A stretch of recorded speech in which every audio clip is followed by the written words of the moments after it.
मेरी नौकरानी रोज़ मुझे कहती, डॉक्टर साहिबा आप नाइट शिफ्ट मत किया करें, आपके हिस्से की सज़ा मुझे भुगतनी पड़ती है। मुझे उसकी बातों की समझ ना आई। एक दिन मेरी तबीयत खराब थी तो अपनी जगह किसी और को ड्यूटी देकर मैं अचानक जल्दी घर आ गई तो मेरे कमरे से चीखों की आवाज़ आ रही थी। पति तो घर पर था नहीं, मगर जब कमरे का दरवाज़ा खुला तो सामने का मंजर देखकर मेरी रूह कांप गई थी, क्योंकि मेरे कमरे में मेरी छोटी बेटी और वह नौकरानी। मैं कई दिनों से देख रही थी कि नौकरानी बार बार मेरे पास आती थी और कच्छे बगैर पलट जाती थी। शायद वह मुझे कोई बात बचाना चाहती थी। जब मैं उसे 3-4 बार यही करते देखा तो एक दिन मैंने उससे पूछ लिया कि सुमित्रा खैर तो है, क्या तुम्हें कोई बात करनी है। मुझसे लगा था शायद उसे पैसों की ज़रूरत होगी, क्योंकि अक्सर गरीब लोगों को यही तो समस्या रहती है कि उन्हें घर वक्त बस पैसे की ज़रूरत होती है। तो मैंने उससे उससे पूछ लिया कि पैसों की ज़रूरत है तो नहीं। तो सुमित्रा कहने लगी, नहीं मैडम जी, मुझे पैसों की ज़रूरत नहीं है, बल्कि मैं तो आपसे कोई और बात करना चाहती थी। मुझे उसके चेहरे पर चिंता की लकीरें साफ दिखाई दे रही थी। मैंने उससे कहा कि सुमित्रा जल्दी बताओ, मुझे हॉस्टल के लिए देरी हो रही है। सुमित्रा कहने लगी कि मैं बस आपसे यही कहना चाहती हूँ कि आप नाइट शिफ्ट मत किया करो। मैं चौंक कर सुमित्रा को गुस्से से देखा कि उसकी यह बात कहने का मतलब क्या है, मैं नाइट ड्यूटी ना करूं। आखिर वह होती कौन थी मुझे सलाह देने वाली। मुझे गुस्से में देखकर वह बगैर कुछ कहे जल्दी से वहाँ से चली गई थी। मैंने सोचा कि शायद मेरे जाने के बाद उसे घर से ज़्यादा काम करने पड़ते होंगे, इसलिए वह ऐसा कह रही है। मुझे वैसे भी काफ़ी दिनों से उसका व्यवहार कुछ बदला सा नजर आ रहा था, इसलिए मैंने सोचा कि मुझे उसे नज़र रखनी चाहिए और आखिर पता चलनी चाहिए कि उसके दिमाग में क्या चल रहा है। खैर उस दिन मैं अस्पताल चली गई। वैसे तो मैं दिन की ड्यूटी किया करती थी, लेकिन पिछले 4 साल से मैं नाइट शिफ्ट कर रही थी और मुझे इसमें कोई भी दिक्कत नहीं थी। नाइट ड्यूटी में कोई भी समस्या नहीं होती, क्योंकि अब तो बच्चे बड़े हो गए थे और वैसे भी मैंने सुमित्रा को फुल टाइम के लिए रखा हुआ था कि वह दिन रात हमारे घर में रहे और शाम को तो मेरा पति भी घर आ जाता था, तो इसलिए मुझे कोई चिंता नहीं रहती थी। लेकिन पिछले कुछ दिनों से सुमित्रा के बारे में मुझे अजीबोगरीब से ख्याल आने लगे थे। कहीं वह मेरी पीठ पीछे कुछ गलत ना कर रही हो। अक्सर मैं अपने साथी औरतों से बातें सुनती थी कि ऐसी ही औरत अपने घर को अपनी नौकरानी के हवाले छोड़कर नौकरी करती है तो उसके पति ने उसकी नौकरानी से अफेयर चला लिया और चुप कर उस शादी भी कर ली। जब से मैं यह खबर सुनी थी, मुझे तो किसी भी पल चैन नहीं मिल रहा था। एक तरफ तो मुझे अपने पति पर पूरा विश्वास था कि मेरा पति ऐसा कुछ भी नहीं कर सकता, और मुझे उस नौकरानी पर विश्वास था क्योंकि वह एक बहुत ही शरीफ औरत है। लेकिन फिर मैंने सोचा कि किसी को बदलते हुए देर ही नहीं लगती। मैंने अपने पति और नौकरानी पर नज़र रखने का फैसला किया। मैं सुबह देर तक सो रही थी, इसलिए मेरा पति सुमित्रा के हाथ का ही नाश्ता करके चले जाते। मैंने सोचा कि मुझे खुद उठकर उनको रास्ता बनाकर देना चाहिए, लेकिन सारी रात ड्यूटी के बाद मैं इतनी थक जाती कि जब मैं 600 बजे लौटकर घर आती तो गहरी नींद सो जाती और फिर उठने का मन ही नहीं करता था। 6 बजे की सोई रसोई दोपहर 2 बजे उठा करती थी। लंच करने के बाद मैं अपनी प्राइवेट क्लिनिक पर बैठ जाया करती थी, क्योंकि अस्पताल की नौकरी के अलावा मैंने एक प्राइवेट क्लिनिक भी बना रखा था जिसमें मैं गरीब लोगों का मुफ्त में इलाज किया करती थी। क्लिनिक से आने के बाद शाम की चाय पीने के बाद मैं अस्पताल चले जाया करती थी। कभी कभी मेरे पति मुझसे शिकायत भी करते कि मिताली, तुमने तो अपनी ज़िंदगी को इतना बिजी कर लिया है कि उसमें मेरे लिए टाइम नहीं है। आखिर मुझे भी तुम्हारी ज़रूरत है महसूस होती है। लेकिन मेरे पति बहुत अच्छे थे, मैं उन्हें बहुत जल्दी मना लिया करती थी और वह भी मेरी बात को समझा जाया करते थे। ज़िंदगी की यह रूटीन चलती गई। कुछ दिन तो यूं ही सुकून से गुजर गए।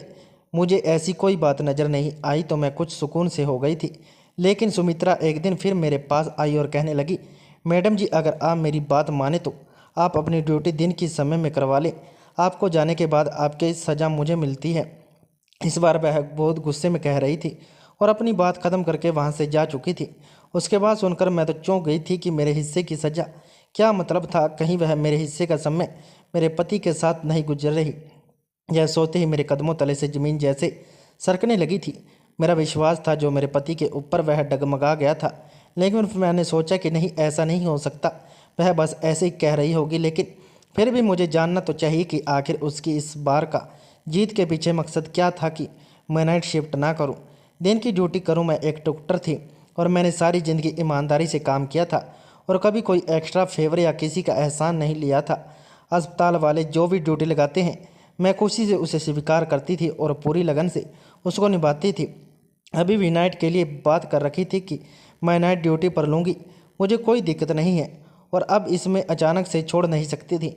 मेरी बात खराब हो जाती। इतने सालों में से मेहनत से काम कर रही थी और कभी मैं अपनी बात से नहीं फिरी थी। पूरे स्टाफ को मेरे ऊपर बहुत ज़्यादा भरोसा था, लेकिन मैं इस तरह अपने घर को तोड़ना भी नहीं चाहती थी। मैंने सोचा कि कुछ ना कुछ तो करना ही होगा। सुमित्रा मेरे घर पर पिछले 1 साल से नौकरी कर रही थी और उसके दौरान ना तो उसे मुझे कोई शिकायत हुई थी और ना ही मुझे उससे। वह एक विधवा औरत थी जिसके 2 बच्चे थे जिनको पालने की खातिर वह मेरे घर पर नौकरी करती थी। मैंने उसे नौकरी के पहले दिन ही कह दिया था कि तुम्हें 24 घंटे यहीं पर रहना होगा। उसके बच्चों की टेंशन नहीं, क्योंकि उसके बच्चों की देखभाल करने के लिए उसके माँ बाप थे, बच्चों का ध्यान रखते थे और वह गांव में रहते थे। वह अकेली ही हमारे घर पर रहती थी। जो भी तनख्वाह मिलती वह अपने गांव अपने बच्चों की देखभाल के लिए भेज दिया करती थी। हालांकि मैंने उसे कई बार कहा भी था कि अगर तुम चाहो तो अपने बच्चों को यहाँ पर बुला सकती हो, जहाँ तुम रहते हो वहाँ पर तुम्हारे बच्चे भी रह लेंगे, मगर ना जाने क्या बात थी वह मना कर देती थी। उसके साथ साथ समय बहुत अच्छा गुजर रहा था। आज तक उसने कभी किसी की शिकायत का मौका नहीं दिया था और न ही घर के किसी फैमिली मेम्बर की शिकायत की थी। लेकिन अब पिछले कुछ दिनों से मैं देख रही थी कि उसका व्यवहार अजीब सा हो गया था। वह बस हर बात को मुझे एक ही बात कहती, मैडम जी अपनी ड्यूटी के समय चेंज करवा लो, रात को घर पर रहा करें। मुझे कुछ समझ नहीं आती थी आखिर रात को ऐसा घर पर क्या होता है जिसकी वजह से वह इतना घबराकर मुझे यह कहती। एक दिन ऐसा ही हुआ कि मैं ऑन ड्यूटी थी कि अचानक एक नर्स मुझे जाकर कहने लगी, कोई औरत है, बड़ी दूर से आपसे मिलने आई है। मैंने पूछा क्या वह कोई मरीज है, क्योंकि इस वक्त मेरी ड्यूटी इमरजेंसी में थी। तो वह कहने लगी, नहीं, वह आपकी कोई रिश्तेदार है। मैं हैरान होते हुए बाहर आई कि मेरी कौन सी रिश्तेदार इस वक्त मुझसे मिलने अस्पताल आ सकती है। मैं बाहर गई तो अनजान औरतों के सामने खड़ा पाया। मैं हैरत के मारे से देखकर पूछा, आप कौन हैं? तो वह कहने लगी, क्या आप ही डॉक्टर मिताली हैं? मैंने कहा, जी हाँ, मैं डॉक्टर मिताली हूँ, कहिए। मेरी बात सुनकर उसने एकदम से मोबाइल का कैमरा निकाला और मेरी तस्वीरें खींचकर अचानक से भाग गई। मुझे तो कुछ सेकंड के लिए समझ नहीं आया कि मेरे साथ हुआ क्या है, और जब तक मैं समझती वह मुझसे दूर जा चुकी थी। मैं जल्दी से उसके पीछे भागी कि उससे पूछ सकूं कि उसने मेरी तस्वीर क्यों बनाई और आखिर वह कौन है। लेकिन वह बहुत तेज़ी से भागती हुई मुझसे बहुत दूर जा चुकी थी। मैं परेशान होती हुई वापस आ गई और सोचने लगी, हे भगवान, यह मेरे साथ क्या चल रहा है? कौन थी वह औरत और यहाँ क्यों आई थी? पता नहीं क्यों मुझे कुछ बहुत बड़ी गड़बड़ का एहसास हो रहा था, जैसे कुछ बुरा होने वाला है। मेरी छुट्टी इस बार मुझे इशारे दे रही कि शायद मेरी ज़िंदगी में कुछ तो बहुत गलत होने वाला है। मैं यह बात जानती थी कि मैं अपने घर वालों और पति के बहुत ज़्यादा नज़रअंदाज कर रही हूँ, क्योंकि रात को ड्यूटी बहुत थका देने वाली होती है और सुबह तक मैं लेट से उठती थी। जब मैं सोकर उठी तब तक मेरे पति ऑन फीस के लिए निकल चुके होते थे, और जब रात को ड्यूटी जाना होता तब तक मैं ऑन फीस से आते ही नहीं थे। अजीब सी ज़िंदगी हो गई थी। काफ़ी दिनों से मेरे पति से तो मेरी बातचीत भी नहीं हो पा रही थी। मुझे इस बात का एहसास हुआ तो मैंने फ़ौरन से अपना मोबाइल निकाला और अपने पति को कॉल करने लगी। मैंने सोचा कम से कम फ़ोन पर बात कर लेते। मेरे पति मेरा फ़ोन नहीं उठा रहे थे। फिर मैं उनके ऑफिस के नंबर पर कॉल की तो उनकी सेक्रेटरी ने बताया कि वह तो पिछले कई दिनों से दफ्तर नहीं आ रहे। सेक्रेटरी की बात सुनकर मैं हैरान रह गई थी। मुझे तो कुछ खबर नहीं थी कि वह दफ्तर क्यों नहीं जा रहे, लेकिन परेशानी वाली बात तो यह थी कि वह रोज़ाना घर से दफ्तर के लिए निकलते थे, फिर ऐसे कैसे वह कहीं जा सकते हैं। अगले दिन मैंने सोचा कि मैं छुट्टी कर लेती हूँ। जब मैं यह बात घर में बताई तो सब बहुत खुश हुए। खासतौर पर मेरी नौकरानी सुमित्रा के चेहरे पर तो सच्ची खुशी के हाव भाव नजर आ रहे थे। रात का खाना खाकर फ्री हुए तो मैं ऐसे ही टहलने के लिए बाहर आ गई तो मैंने देखा सुमित्रा किसी से फ़ोन पर बात कर रही थी और वह किसी को बता रही थी कि मैडम जी आज घर पर ही हैं। शुक्र है कि आज मेरी जान छूट गई, वरना उनके हिस्से की सज़ा भुगते भुगते शायद मेरा दम ही निकल जाता। जब मैं उसके करीब गई तो उसने जल्दी से घबराकर फ़ोन बंद कर दिया और मैंने उससे पूछा कि किस बात कर रही हो। कहने लगी, किसी के नहीं, अम्मा ने अपने बच्चों का बहन हाल चाल पूछ रही थी। मुझे आप सुमित्रा के बारे में शक हो चुका था, या कोई तो खिचड़ी जरूर पका रही है। फिर मुझे कोई ऐसी बड़ी बात छुपा रही है, कहीं ऐसा तो नहीं यह किसी गलत काम में पड़ गई हो। मैंने सोचा कि आज घर पर रहकर देख लेती हूँ आखिर यहाँ का होता क्या है, लेकिन मुझे तो कुछ भी ऐसा गलत महसूस नहीं हुआ। सब लोग बड़े आराम से सोए हैं। मेरा पति छुट्टी का सुनकर बहुत खुश था। कहने लगा कि इतना समय हो गया, हमें एक साथ समय गुजारने का मौका नहीं मिला। मैं भी सोचने लगी, क्या यह वाकई खुश है या खुश रहने का नाटक कर रहा है।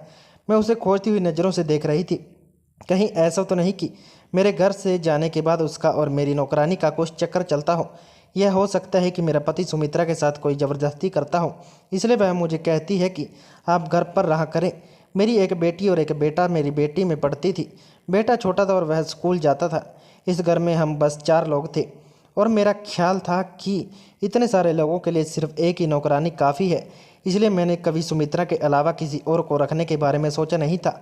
और अगर एक दो बार मैंने अपने घर वालों से पूछा कि कोई और नौकरानी रख लूँ तो सबने सुमित्रा की बहुत तारीफ़ करते हुए कहा था कि उसके होते हुए उन्हें कोई परेशानी नहीं है, तो फिर क्या ज़रूरत है दूसरी नौकरानी रखने की।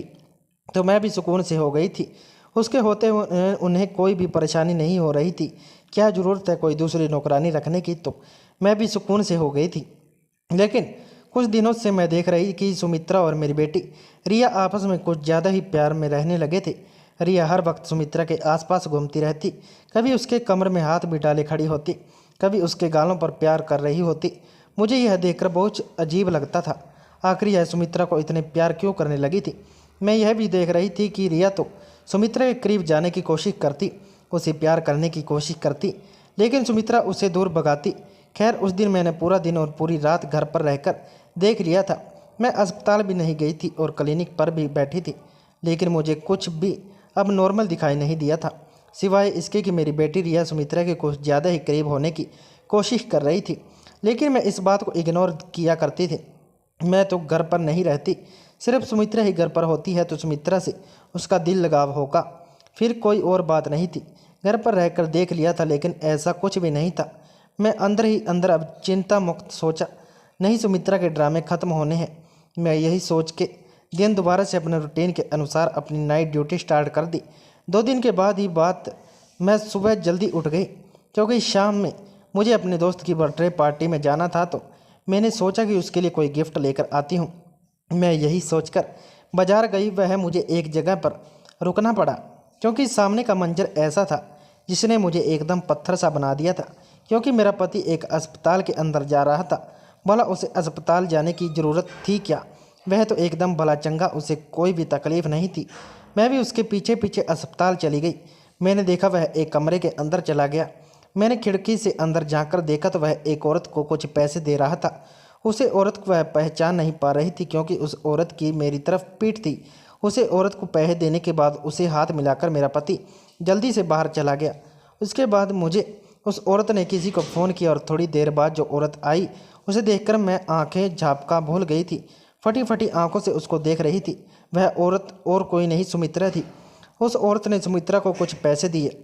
सुमित्रा ने उसका धन्यवाद किया और वहाँ से चली गई। आखिर यह सब क्या था, मुझे कुछ नहीं समझ आ रहा था। मेरे पति ने पहले उस अनजान औरत को पैसे दिए और फिर उस अनजान औरत ने मेरे पति के दिए हुए पैसों में से कुछ पैसे सुमित्रा को दे दिए। आखिर यह सब चक्कर क्या था। और जब उस औरत ने मेरी तरफ को चेहरा घुमाया तो मैं दंग रह गई थी। मैं उस औरत को कैसे भूल सकती थी। इतने दिन गुजर जाने के बावजूद उसका चेहरा मेरे दिमाग में फिट हो गया था।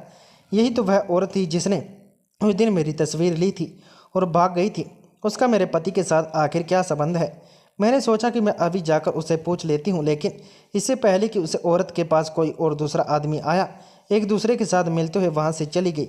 यह सब देखकर अब तो मुझे पक्का विश्वास हो गया था, जरूर मेरे खिलाफ कोई गहरी साजिश की जा रही थी और इस समय मेरा पति और मेरी नौकरानी सुमित्रा भी शामिल थे। मैंने फैसला कर लिया था, आज मैं इन दोनों को रंगे हाथों पकड़ रही रहूँगी। रात जब नाइट ड्यूटी के लिए जाने लगी तो उस समय तक मेरे पति भी घर आ चुके थे और मुझे कहने लगी कि मैं भी तुम्हारे साथ ही निकलता हूँ, मुझे एक ज़रूरी काम से शहर जाना है। पति की बात सुनकर मैं परेशान हो गई कि अगर यह भी घर से बाहर रहेंगे तो फिर मैं इन्हें रंगे हाथों कैसे पकड़ूंगी। लेकिन फिर मैंने सोचा कि चलो कोई नहीं, आज नहीं तो फिर किसी और दिन मैं हकीकत मालूम करके ही रहूँगी। अस्पताल में भी अपने ख्यालों में ही खोई रही।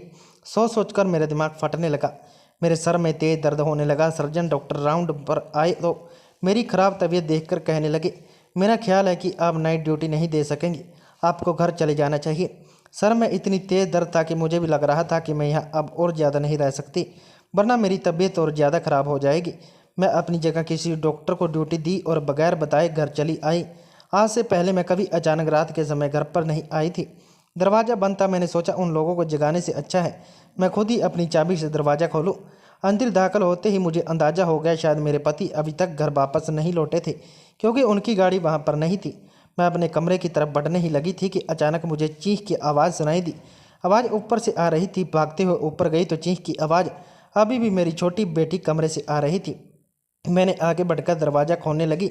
एकदम से दरवाज़ा खोल दिया। सामने का मंजर देखकर तो मैं खुद की चीखें निकल गई, क्योंकि वह मंजर ऐसा था जिसने मुझे लड़खड़ा कर रख दिया था। मैंने देखा कि मेरी बेटी मेरी नौकरानी को बुरी तरह से पीट रही थी और वह चीखे की आवाज़ भी मेरी नौकरानी सुमित्रा की ही थी। मैं जल्दी से आगे बढ़कर उसे हटाया तो वह भी मुझे देखकर परेशान हो गई। सुमित्रा जल्दी से मुझे देखकर मेरे पास आई और मेरे पीछे छुप गई। कहने लगी, इसलिए तो मैं आपको कहती थी कि आप नाइट शिफ्ट ना किया करें, क्योंकि आपके जाने के बाद मेरे साथ ऐसा ही होता है और यह आज से नहीं बल्कि कई दिनों से हो रहा है। मैंने अपनी बेटी को गुस्से से देखते हुए पूछा कि आखिर तुम सुमित्रा को क्यों मार रही हो? आखिर उसने ऐसा किया क्या है जो तुम यूं उसकी बुरी तरीके से पीट रही थी? तो मेरी बेटी ने आगे बढ़कर मुझे एक जोर का धक्का दिया। कहने लगे, आप हम माँ बेटी के बीच में मत बोलो। आप जो भी हैं यहाँ से चले जाएं। उसकी हालत अजीब हो रही थी। मैं फटी फटी आंखों से अपनी बेटी को देख रही थी। वह यह क्या बक रही थी। मैंने कहा, यह तुम क्या कह रही हो? मैं तुम्हारी माँ हूँ, यह तुम्हारी माँ नहीं। मुझे लगा था जैसे वह अपने होशो हवास में नहीं है। दूसरी तरफ सुमित्रा बहुत तरह से डरी हुई थी। उधर रिया की हालत ही खराब होने लगी थी। वह गुस्से के मारे कमरे का सामान इधर उधर फेंकने लगी थी। मुझे लगा कि कहीं वह अपने आप को नुकसान न पहुंचा दे। मैं जल्दी से अपने साथ लाए बैग में से नींद का इंजेक्शन निकाला और रिया को लगा दिया। वह अब सुकून से बेड पर लेटी सो रही थी। मैं इस सब सूरत हाल से बहुत ज़्यादा परेशान हो चुकी थी। सुमित्रा अलग डरी से खड़ी हुई थी। मुझे समझ नहीं आ रहा था कि आखिर यह सब क्या हो रहा था। मैंने सुमित्रा से पूछा कि यह सब क्या है और कब से हो रहा है और तुमने मुझे बताया क्यों नहीं? वह कहने लगी कि आप मेरे साथ आएं, मैं आपको सब कुछ बताती हूँ। मैं अपनी बेटी को देखकर परेशान हो रही थी कि आखिर उसे क्या हो गया है। वह मुझे पहचानने से इनकार क्यों कर रही है। सुमित्रा कमरे से निकलकर नीचे की तरफ भाग गई। जैसे एक मिनट यहाँ पर रुकी तो कहीं वह उसे फिर से ना पकड़ ले। मैं भी परेशान होते हुए नीचे आ गई तो वह कहने लगी कि यह सब कुछ जो भी आपने देखा वह आपकी वजह से हो रहा है। मैंने कितनी बार आपको कहा कि आप नाइट शिफ्ट ना किया करें, आप रात को घर पर रहा करें, मगर आप तो कुछ सुनने को तैयार नहीं थी। आप याद करें कि आपने आखिरी बार कब बच्चों के साथ बैठकर उन्हें प्यार किया था या उनके दिल की कोई बात सुनी थी? उसकी बात सुनकर एक पल के लिए मैं चुप हो गई थी, क्योंकि वह सच कह रही थी। मुझे बचपन से ही डॉक्टर बनने का बहुत शौक था, इसलिए मैंने बहुत मुश्किलों के बाद अपने शौक को पूरा किया था। मेरे पति बहुत अच्छे थे और मेरे इस शौक़ के बारे में अच्छी तरह जानते थे, इसलिए उन्होंने शादी के बाद भी मुझे पढ़ने से नहीं रोका और बच्चे होने के बाद उन्होंने मुझे नौकरी करने को भी अनुमति दे दी। अब शुरू से ही मेरे बच्चे नौकरों ने पाले थे। मैं भी अपनी पूरी कोशिश करती कि अपने बच्चों को समय दे सकूं, लेकिन एक डॉक्टर होने के नाते मेरी बहुत ज़्यादा दिलदारियां होती थी और मेरा आज ज़्यादातर समय अस्पताल में ही गुजरता था। लेकिन इसके बावजूद मैं हमेशा कोशिश करती कि अपने बच्चों को एक अच्छी परवरिश और उन्हें अच्छी शिक्षा दे सकूं। हालांकि उन्हें ज़्यादा समय नहीं दे पाती थी, मगर इसका मतलब यह तो नहीं कि मैं उन पर ध्यान नहीं देती थी और उनसे प्यार नहीं कर सकती थी। सुमित्रा कहने लगी कि आपके व्यवहार से रिया धीरे धीरे डिप्रेशन का शिकार होने लगी थी। उसे माँ बाप के प्यार की सख्त ज़रूरत थी जो उसे नहीं मिल पा रहा था, क्योंकि उसके माँ बाप के पास उसके लिए समय नहीं था। मगर वह छोटी है, कॉलेज में गलत संगत में पढ़कर गलत आदतों का शिकार हो गई है। उसे माँ के प्यार की ज़रूरत होती है जो उसे नहीं मिल पा रही थी। वह दिमागी मैरिज बन गई है। वह अपने अंदर की फ्रस्ट्रेशन और गुस्सा मुझे मारपीट कर निकालती है। उस समय उसे लगता है कि मैं उसकी माँ हूँ और वह क्योंकि आपसे कभी कोई शिकवा नहीं कर पाए, आपको कुछ नहीं कह पाए, इसलिए वह मुझे अपनी माँ समझते हुए मुझ पर अपना गुस्सा निकालती है। और जब सुबह होती है तो वह मुझे न सिर्फ माफ़ी मांगती है बल्कि मुझे बहुत सारे पैसे भी देती है ताकि मैं आपको कुछ ना बताएं। मैडम जी, मैं गरीब हूँ, बच्चों का और बूढ़े माँ बाप का पेट अकेली पालती हूँ। रात को जो मारपीट तकलीफ में सहती हूँ, सुबह जब आपकी बेटी मुझे पैसे देती है मैं भूल जाती हूँ कि रात को मैंने क्या तकलीफ़ सही। एक बार दिन में जब रिया मुझसे माफ़ी मांग रही थी और मुझे पैसे देने लगी तो मैं रिया से कहा, रिया मेरे ऊपर बहुत जुल्म करती हो, मुझे तुम्हारे पैसे नहीं चाहिए। मैं तुम्हारी माँ को तुम्हारी सारी बातें बता दूंगी। जब तुम्हारी माँ तुम्हें पागल खाने में डाल देगी तो तुम्हारी अकल ठिकाने आएगी। पागल खाने का नाम सुनकर रिया डर गई और इस डर में उसने मुझे धमकाया शुरू कर दिया कि अगर तुमने मेरी माँ को कुछ बताया तो मैं तुम्हारी जान भी ले सकूँगी। रिया दिमागी मरीज थी, धीरे धीरे उसका पागलपन के दौरे भी पड़ने लगे थे, इसलिए मैं डर गई और आपको कुछ भी नहीं बता पा रही थी। आपको खुलकर सारी बात तो नहीं बता सकती थी, लेकिन आपको यह कहती थी कि अगर आप घर पर रहा करें। मैंने सुमित्रा से पूछा, सुमित्रा यह सब कब से हो रहा है? सुमित्रा ने मुझे बताया कि मैडम जी यह पिछले 1 साल से चल रहा है। रिया का व्यवहार मेरे प्रति अभी आग तो कभी पानी की तरह होता है। कभी कभी लाड और प्यार की जिद करते हैं तो कभी कभी अपना सारा गुस्सा मेरे ऊपर निकाल देती है, तो कभी सारी रात मुझे मनपसंद खाने बनवाकर मेरे हाथों से खाने की जिद करती है। और सब कुछ जो एक बेटी अपनी माँ से चाहती है वह मुझसे कहती है कि मैं उसकी माँ बनने का नाटक करूँ, उसे वह सब खुशियाँ दूँ जो एक माँ अपनी बच्ची को देती है। और जब मैं उसकी जीत पूरी करती हूँ, मना कर देती है, तो वह उस गुस्से से पागल हो जाती है और मुझे पीटने लगती है। सुमित्रा की बातें सुनकर मुझे अब समझ आ गया कि सुमित्रा क्या कहती थी। मैडम जी आपके हिस्से की सज़ा मुझे भुगतनी पड़ती है, क्योंकि शायद बहुत सारा गुस्सा मेरे लिए होता था जो मेरी बेटी सुमित्रा पर निकाल देती थी। मैं तो कभी सोच भी नहीं सकती थी कि मेरे बच्चों के साथ यह सब चल रहा होगा। लेकिन मेरे पति का उसी दिन उस औरत से मिलने का प्लान था जिसने मेरी तस्वीर खींची, और यह सब सुमित्रा के अलावा और कोई नहीं बता सकता था।